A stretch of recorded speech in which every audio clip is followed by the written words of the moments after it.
This is Tim Bryce with my column titled, In Praise of the Stars and Stripes. Singer Macy Gray was in the news recently, not for her music, but for an op-ed she penned calling for a change in the design of our flag, Old Glory. She claimed, quote, "The American flag has been hijacked as code for a specific belief. God bless those believers, they can have it. Like the Confederate flag, it is tattered, dated, divisive, and incorrect. It no longer represents democracy and freedom. It no longer represents all of us. It's not fair to be forced to honor it. It's time for a new flag." This has charged liberal progressives who seek a new flag as well as changing the national anthem. All of this seems particularly strange as we approach our July 4th Independence Day, where both will be on proud display.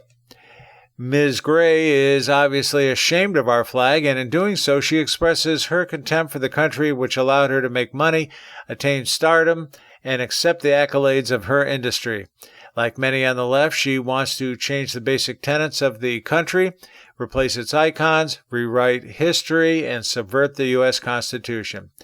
No, she is not a believer in this form of government as it was originally designed, and like so many Democrats, believe it is time to rewrite it.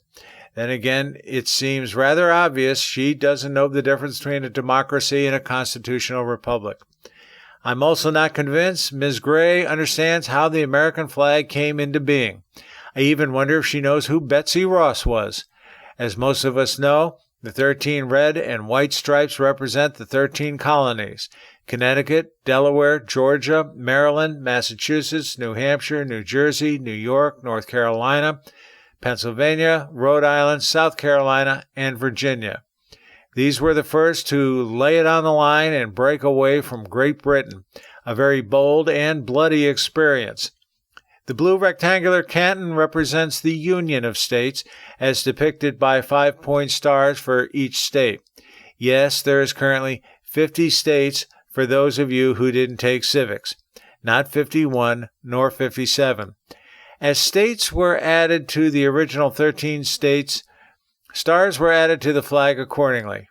Gee, I can't even believe I have to explain this. Other than this, there is no other hidden meaning in the flag. No, it doesn't represent racism, capitalism, socialism, or any other ism. If anything, it represents the republic we live in, liberty, and the U.S. Constitution. American men and women have followed it into all of our military conflicts and have died for it. So, for Ms. Gray to say our flag is dated, divisive, and incorrect is an insult to everyone who fought and died for it, honored it in parades, schools, and countless public events. I have been to numerous parades over the years, both as a participator and a sideliner, and have always been inspired by the people who stand, salute, cheer, and even cry as the flag passes them. If anything, we need a little more flag waving, not less. Perhaps the most memorable moment of Independence Day is the playing of John Philip Sousa's The Stars and Stripes Forever.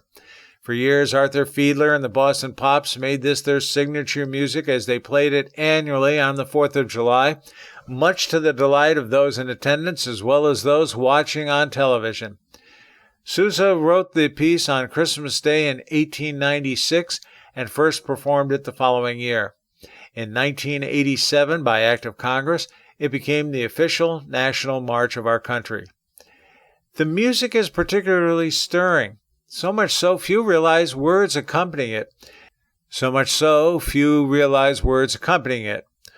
What follows are the lyrics.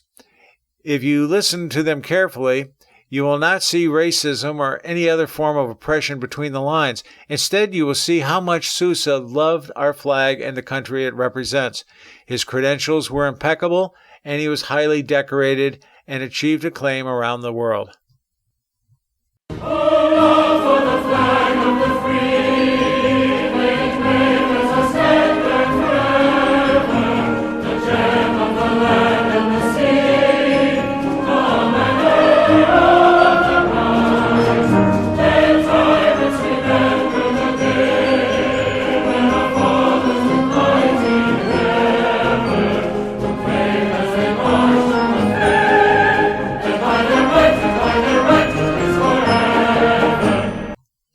Phrases like the emblem of the brave and true, the flag of freedom's nation, and sing out for union and its might describes how Sousa and patriots feel about the flag and our country.